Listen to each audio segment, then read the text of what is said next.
There's a place in your heart, and I know that it is love. And this place is much brighter than tomorrow. If we try, we shall see. In this bliss we cannot feel. There are dreams, we stop existing and start living. Then it feels that always love's enough for us growing.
Es un día que han preparado con ilusión, fe y compromiso.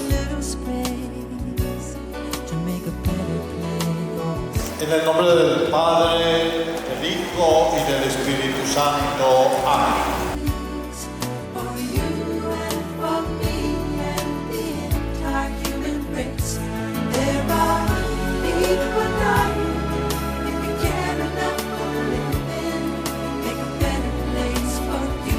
Jesús los espera siempre. Por eso les deseo que hoy sea el inicio de muchas comuniones, para que su corazón esté siempre como hoy, en un clima de fiesta, lleno de alegría y sobre todo de gratitud.